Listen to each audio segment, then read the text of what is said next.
हाय hello friends, नमस्कार. Welcome back to my channel Jaswandi's cozy nest. मी जास्वंदी आणि हा माझा मुलगा रियांश. आम्ही दोघं जण आज खूप जास्त खुश आहोत, कारण की त्याला कारणही तसंच आहे. आमच्याकडे आज कोणीतरी येणार आहे आणि ते कोण येणार आहे ते तुम्हाला रियांश सांगणार आहे. रियांश, कोण येणार आहे आपल्याकडे आज? आजी, आबा आणि मामा. आणि मामा, मामा, मामी, छोटं बेबी, विसरला ना त्यांना.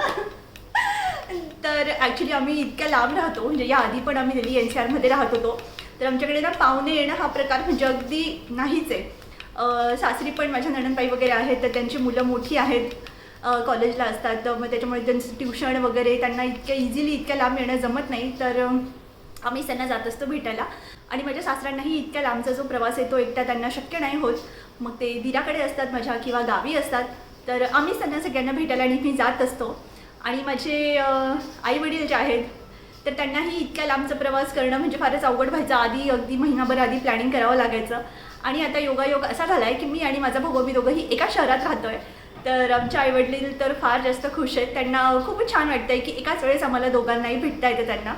तर आज तेच येणार आहेत आमच्याकडे. तर पहिल्यांदाच मी असा जो व्लॉग आहे तो शूट करायचा ट्राय करते की घरातला आमच्या सगळ्यांना असतील असा. तर आय होप की मला हा जो व्हिडिओ आहे हा करायला जमेल आणि आमचा जो हा व्हिडिओ आहे तो तुम्हाला सगळ्यांनाही आवडेल. तर मग व्हिडिओ शेवटपर्यंत नक्की बघा. चॅनलला सबस्क्राईब जर केलं नसेल तर नक्की सबस्क्राईब करा, बेल आयकॉनवरती क्लिक करा आणि माझं चॅनल जे आहे ते तुमच्या फ्रेंड्ससोबत, मित्रमैत्रिणींसोबत, फॅमिलीसोबत शेअर करा.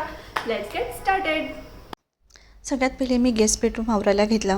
तिथलं जे बेडशीट वगैरे होतं ते चेंज करायचं होतं.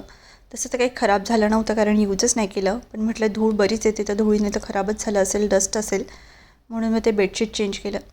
त्यानंतर मला त्यांचे कपडे वगैरे जे ठेवायसाठी ना रियांशच्या कपाटात जागाही करायची होती. मग म्हटलं आता थंडी तर गेली आहे, थंडीचे कपडे काढून घेऊ आणि ते जे आहे बेडमध्ये ठेवून देऊ की सो दॅट इथे थोडी स्पेस होईल आणि त्यांना त्यांचे कपडे ठेवता येईल. रियांश लहान होता ना तर झोक्याशिवाय बिलकुल नाही झोपायचं. सेम तशी सिया आहे, ती पण झोक्याशिवाय बिलकुल नाही झोपत. बरं झालं मी रियांशचा झोका आवरून ठेवला की जो आता तिला कामात येईल. आता तो काढून ठेवला आहे, आबा आले की ते जॉईन करतील. म्हटलं चला चांगलं आहे, रियांशचा झोका आता तर कोणाला तर कामात आला.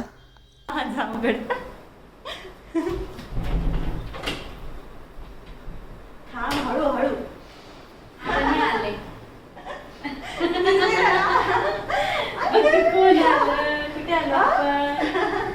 कुठे आले तू? कुठे आले?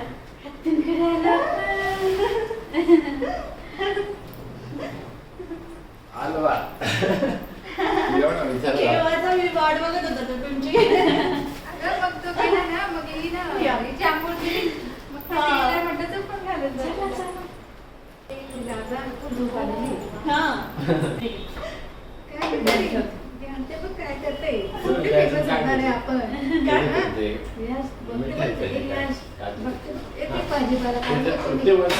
भाजीपाला काढून. मी कितीही सांगितलं ना की इथे सगळं काय मिळतं, तरी पण भाजीपाला, रियांसाठी खाऊ, नाशिकचा चिवडा, त्याच्यानंतर माझ्यासाठी 1-2 साड्या, हे सगळं काही नेहमीच्या ट्रिपमध्ये ठरलेलंच असतं. तर आता मी आणि आई आम्ही दोघी जणी मिळून स्वयंपाक बनवतोय. साधेच स्वयंपाक बनवतोय सध्या. उडदाची डाळ, त्याच्यासाठी मसाला तयार केला आहे हा असा, तो वाटून घेते आता. आणि आई इकडे ठेच्यासाठी तयारी करतोय. ठेचा, उडदाची डाळ आणि भाकरी असा मेन्यू आहे त्याचा. आणि मग संध्याकाळी पुरी, श्रीखंड, छोले असं बनवणार आहे. तुला आधी चपाती सोडून घेऊया. मला त्यांना मसाल्याची जर भाजी असेल ना अशी पातळ रस्याची तर त्याच्यामध्ये भाकरी चुरून खायला खूप आवडतं. रियांशही खातो कधी कधी. तुम्हालाही आवडतं का? मग जेवण झाल्यानंतर मी आणि दामिनीने किचनमधला सगळा पसारा उचलून घेतला. मी किचन ओटा आवरत होती आणि दामिनी भांडे घासत होती, कारण की त्यानंतर मला खूप साऱ्या गप्पा मारायच्या होत्या. तसं तर गप्पा ते कामं चालू असतानाही आमच्या कंटिन्यू चालूच होत्या. त्या दिवशी एवढ्या साऱ्या गप्पा मारल्या आम्ही. आणि संध्याकाळी चहा पे चर्चा. आणि हो, एवढ्या सगळ्या गडबडीत आईने आणलेल्या साड्या बघायच्याच राहिल्या होत्या, तर म्हटलं चला आता त्या सगळ्या साड्या बघूया. खूप छान साड्या आणल्या होत्या आईने. छान आहे ना साडी. हां, मस्त आहे. अशीच पाहिजे होती. एकच होता तुम्ही घालून पळणार आहे. साडी मॅरेथॉन आहे. मग काष्टे घालणार. नाही नाही, नॉर्मलच नॉर्मल. घालायचं. स्लीवलेस शिवायचं ब्लाऊज. काष्टे घाला पळता. याला मस्त दिसत. हां, स्लीवलेस छान दिसेल याला. सोनी असा मीडियम टाकून बघ. ते चांगलं आलं नाही. नाही म्हणजे मग आपल्याला कळतं ना किती चांगली घालते तिला. ह्या पण छान आहे का? मला हे आपण आवडलं किती मस्त आहे यांचं सूत तर ना. आम्ही गणवल्यात गेलो. आपल्यासारखं सुद्धा टाइमपास म्हणून वापरतो. आपल्याला वापरायला पण छान आहे तर. ती घडी म्हणून बघितली ना. त्याच्यात ऑरेंज आहे आणि तो पिंक आहे. मला ना नाशिकच्याच साड्या आवडतात, मला दुसरीकडच्या कुठल्याच साड्या आवडत नाही. त्याच्यामुळे नेहमी आई आली ना की माझ्यासाठी साड्यांची शॉपिंग तर फिक्सच असते की साड्या माझ्यासाठी नाशिकवरून येतातच येतात. तर तेच आमचं डिस्कशन चालू होतं, कसं काय साडीचं ब्लाऊज वगैरे शिवायचं, कुठली साडी कधी घालायची, काय वगैरे असं सगळं काही. बायका म्हणजे काय, त्यांना फक्त टॉपिक ऑफ डिस्कशन पाहिजे, लगेचच सुरू होतात. आईने काही घेण्या देण्याच्या आणि काही मला वापरण्याच्या अशा 2-3 प्रकारच्या साड्या आणल्या होत्या आणि सगळ्या साड्यांची क्वालिटी जी होती ना ती खूप छान होती. आता आम्ही तिघीजणी परत स्वयंपाक करतोय. संध्याकाळचा स्वयंपाक थोडा लवकरच करते कारण की आम्हाला बाहेर जायचं आहे डीमार्टमध्ये आणि DIY स्टोरमध्ये. त्याच्यामुळे पटपट बनवलं आहे. आत्ताचा मेन्यू आहे आमचा, मस्त छोलेची भाजी आहे, पुरी आहे, भजे आहे. ते दाखवते. हे इथे मी मस्त छोल्याची भाजी बनवली आहे.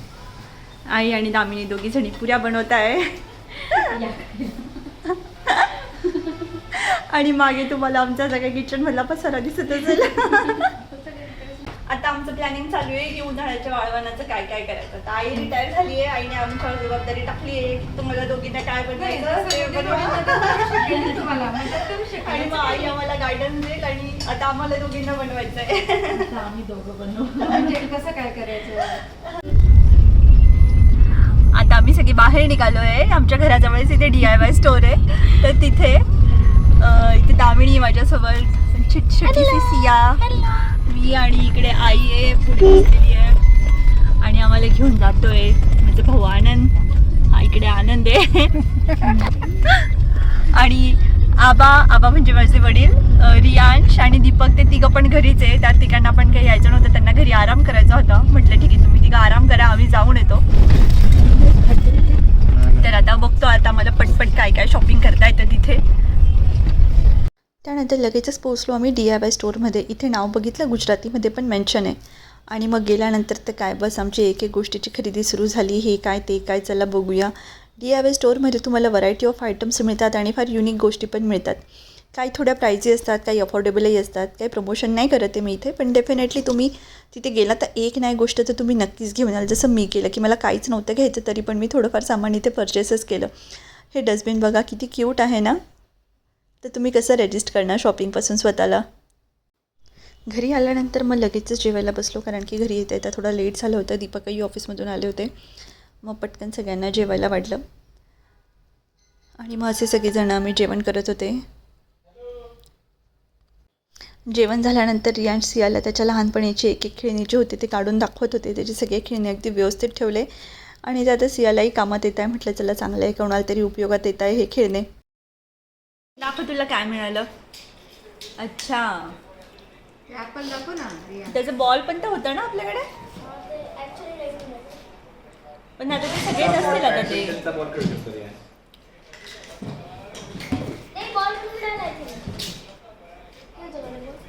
खराब झालं तर बॉल आता.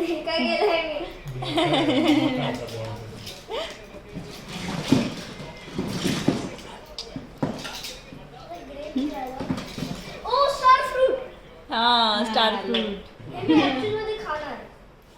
खाणार आहे. मग तू काय आहे तर प्लास्टिकचं खाणार आहे? प्लास्टिक खाणार आहे का तू. जाताना लागेल ना. मिळालं त्याचं सेट. त्याचं नाईफ पण आहे का? हा असेल त्याच्यामध्ये. किवी काय दाखव दाखव. क्रोकोडाईल. हा, क्रोकोडाईल. एक व्हील गेले त्याचं. आता खेळून ये ना, आता बाय करू त्यांना. अरे तू मामा चालला. अरे नको ना ज्ञान. आपण ते पण चालले. अच्छा चला आपण पण निघू मग. चला चला. ते परत येणार आहे, होळीच्या वेळेस परत येणार आहे. हा होळीच्या वेळेस आम्ही परत येता जाऊ आता. तुला नाही यायचंय ना शाळेत. चल मग आपण जाऊ. चल ना आम्ही येणार. चल ना. रडते आणि लगेच हे कर. तिला हाय फाय कर कर कर कर. आले केलं बघ रियांश. घेतो का रियांश तू तिला. सेकंड तर कर तिला सेकंड कर तिला पकडा रियांश, तिला यायचंय. रियांशकडे दे तिला, तू पकडून ठेव.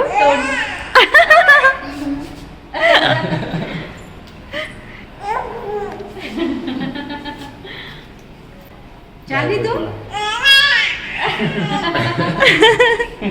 एवढे दिवसभर तिला रियांशला आणि ना आता किती तिला खेळायचंय. तिच्या फेसला हात लावायचा तिला. तो असं सगळ्यांपेक्षा लहान लहान दिसतोय ना. तिला असं लहान मुलं आवडतं. चला बाय कर आजचं ना. Bye bye bye bye. Bye bye दादा.